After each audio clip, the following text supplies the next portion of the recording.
guys, here's another edition of Radio Reflections, and today's topic is mental health. Mental health during this lockdown is one of the concerns during this pandemic. Having everything stop suddenly as we go through this uncertainty can make anyone depressed and anxious. But actually, this quarantine works for me. I'm able to do what I want, express myself, process my emotions. I know that I'm on my way to healing. I also feel worried about the new norm that's coming, but I'm relieved that I have this time to sort out my issues, something that I have been denied or has been denied of me to do, even by professional psychiatrists. So I have been diagnosed of mild depression by Jersil Lailani Demeterio when I was 14 at the Cardinal Santos Medical Center. I was studying in Assumption College then, and bullying in school was what I was going through at that time. I initially thought that the triggering situation or person that led me to my diagnosis is the only one thing responsible for my condition. But all throughout my life, the way things turned out for me and the way people treated me proved otherwise. I figured that outside my nuclear family or just mom and dad, everyone has set me up to fail in life. You know the teases you get from your titos and titas during reunions? Or the jokes or pranks your cousins put you through in front of other people, not your family? Actually, they can turn out to be very lethal and toxic in the end. That even your nieces and nephews from them won't have respect for you. As far as I remember, I am very content with mom and dad, even if I don't have siblings. I had the best childhood. I felt loved, important, worthy. However, my relatives would corner me during reunions and strip off my dignity, put shame on me, and make sure I go back home with all the things they said inside my head. At first, I tell everything to my parents, and they always reassure me that I'm fine. Dad told me who they really are and that they are actually far from perfect. I'm better than them. However, it seems that it wasn't enough because resurging attacks like that from family somehow got under my skin. When I stopped telling them that they told me, or what they told me, I guess trauma set in. I was held captive mentally. I've been their slave to be ridiculed anytime they like at their disposal. Mom and dad continued to be comforting, and back then they would do that for me. I faced other struggles to growing up aside from family, but it never really mattered because I knew my parents got my back. However, that got tested when dad's illness rocked my family. I was really affected because my life turned 360 degrees. I suddenly needed to think of how to cope on my own, not just financially, but also with my own struggles. Also, I saw my parents' imperfections when dad was worsening and mom had a hard time handling it together with our relatives prying on how we as a family are finally falling apart. They took advantage of that and robbed us of what was meant for my mom as inheritance from my lolo, and also what dad has worked hard for the last time he did business with his siblings. Meanwhile, I met people in the industry I'm in who resonated with our relatives. I thought at first that since they weren't my relatives, maybe I'd get the chance to prove myself wrong to them. But no, that was just a fantasy. Relative or not, They just have the same mindset.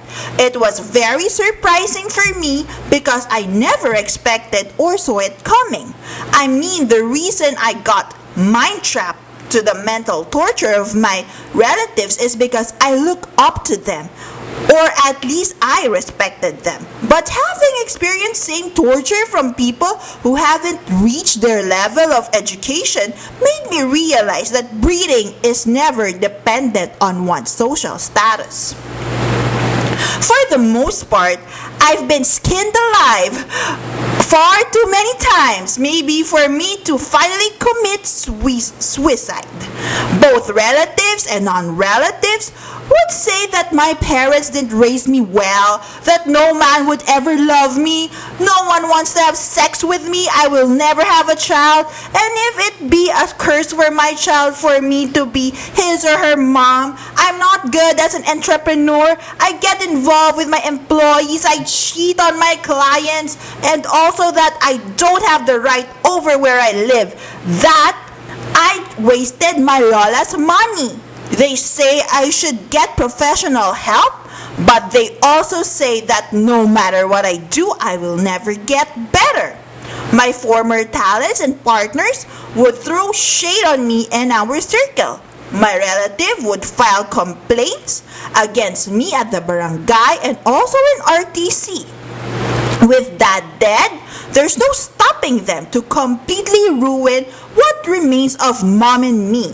They also try to destroy my relationship with mom the way they did with my relationship to dad.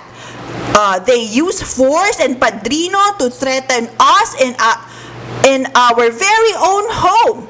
Just because I spoke of the truth. My cousin continually terrorized me on social media. We had to stay out of the house for a while for my mom's sanity. They never let my mom grieve after dad's death. Well, they did have me speak, and my name wasn't on the program during the eulogy of my own father. I only had the chance when mom broke down and had to take the mic to continue the speech.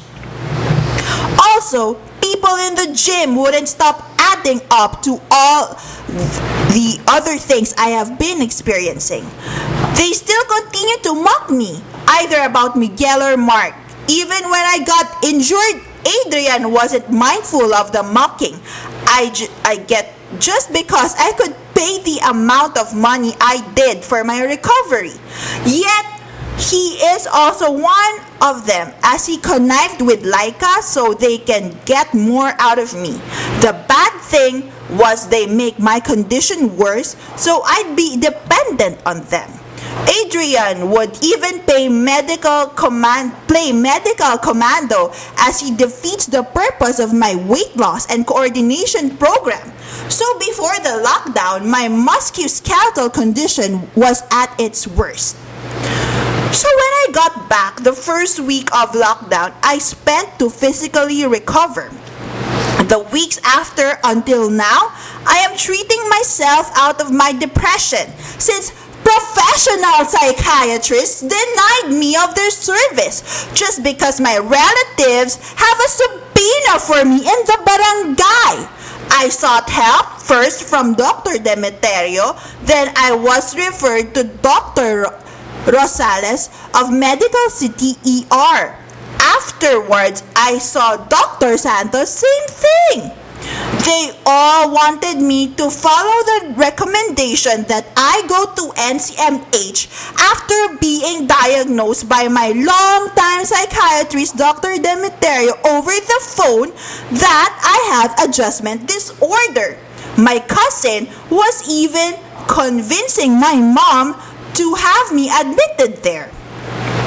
That's Michelle Balauing, the person that Lola had enrolled in UANP.